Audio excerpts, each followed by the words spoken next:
Hello, friends, and welcome back. And continuing on with the spirit of let's show some cards. Just show cards.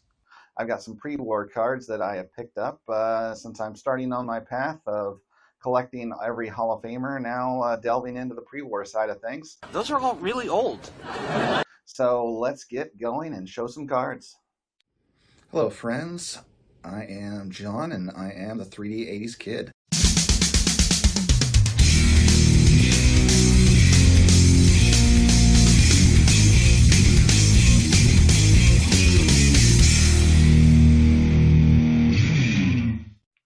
So to start out, the 1930s was a decade where the three greatest pitchers were three great left-handers. You had Lefty Grove of the Philadelphia Athletics and Boston Red Sox. You had Carl Hubble of the New York Giants.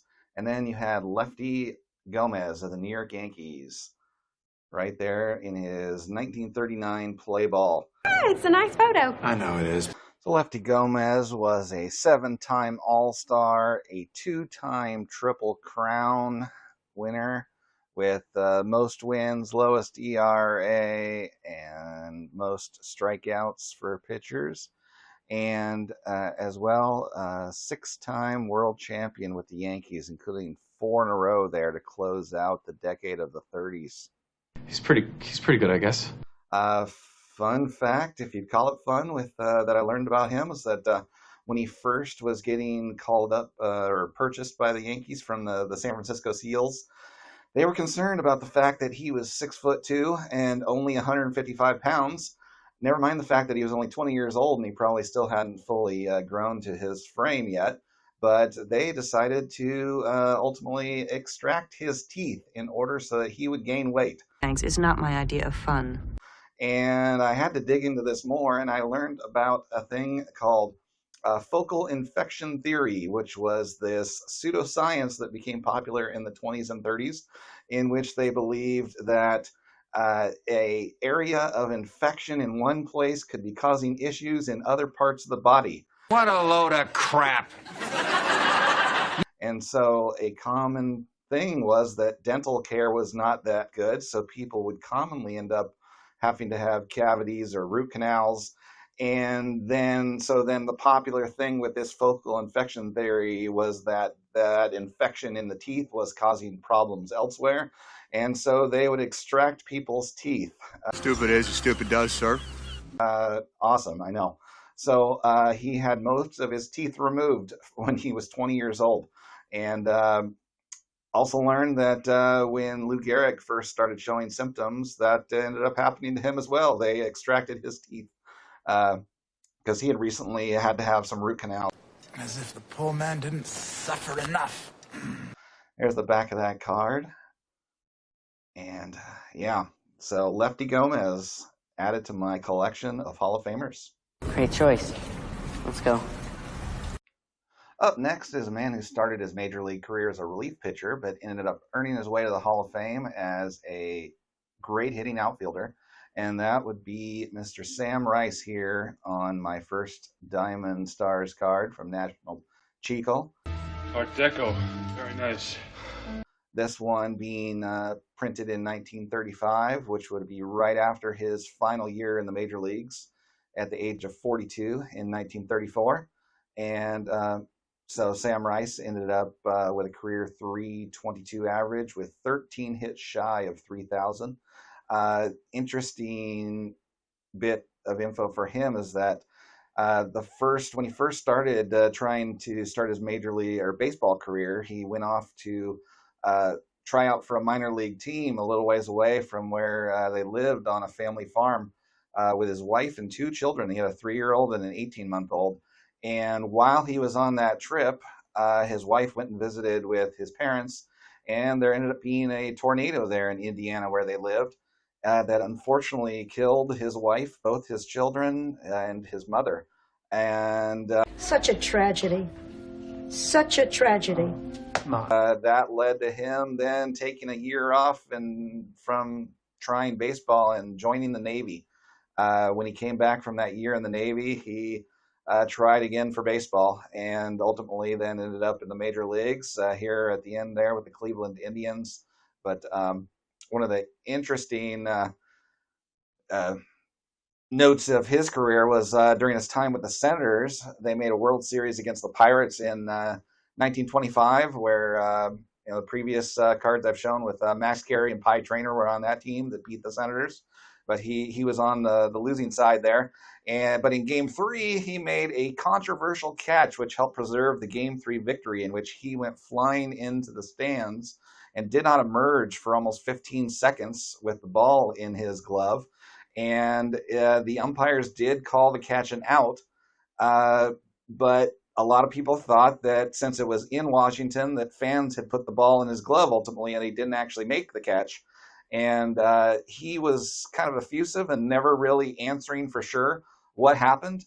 And he actually wrote a letter that was sealed to Hall of Fame, instructing them to not open it until he died. That was supposed to tell the true story, and because every interview he ever had asking about it, he said, well, the umpire called him out. That's not really an answer. The actual letter he wrote said that he had maintained possession of the ball the entire time. So, in fact, he did make the catch. Why didn't you just say that to begin with? There he is. Interesting character, Mr. Sam Rice. Interesting. Weird.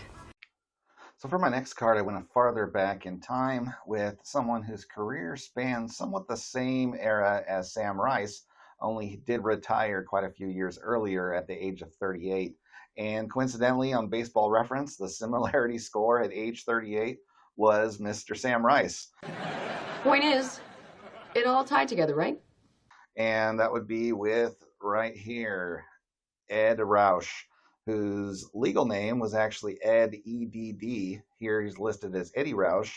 And this is an uncorrected error in that his last name actually does not have a C. It is just R-O-U-S-H.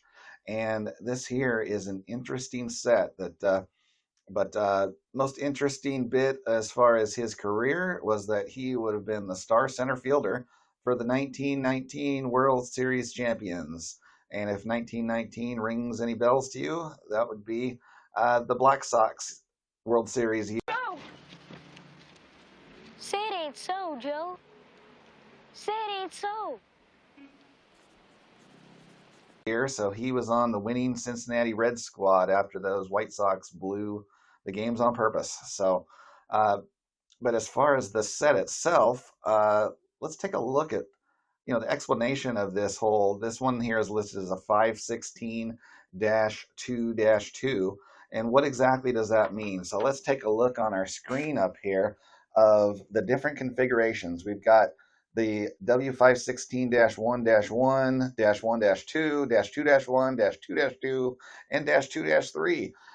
So the first number in that is referring to the numbering of the cards. So how they numbered them differently with the different versions, where all of the type 1s, like the group of cards numbered 1 through 10, then for the type 1 method, if in type 2, that 1 through 10 would have been completely reversed. So the 10 card became number 1, the 9 card became number 2, and vice versa. And then in the second group of 10 of these 30 card sets. So 11 through 20 ended up becoming then 20 through 11, reversing.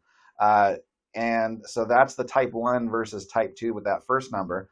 And then the second number ends up referring to variations there with your image either being normal or like reversed negative. And then the font you see at the bottom of those different type Cobb cards, where it's either a handwritten font or a typed font. So looking back again at our Eddie Roush, you see that his then is a reverse negative picture. Look at that Reds logo on his chest. That thing is backwards. And then it's also got the handwritten font, which makes it the type 2-2 from our chart that we saw. So there we go. Interesting. And then this one ends up being min size. It's a hand cut, and clearly they cut it too small. So normally they like to see that they were printed where they've got kind of a lined border around them. And if you can't see that border, it ends up being too small. So there we go. There's my last pickup from the 1920s with Ed Roush. I like it. I like it. I like it. So with those 3 pickups, that brings up my pre-war Hall of Fame total up to 8 cards, with 7 of them already in their SGC tuxedos. So thanks everybody for watching, and I will see you next time. Okay, kids. See you next time.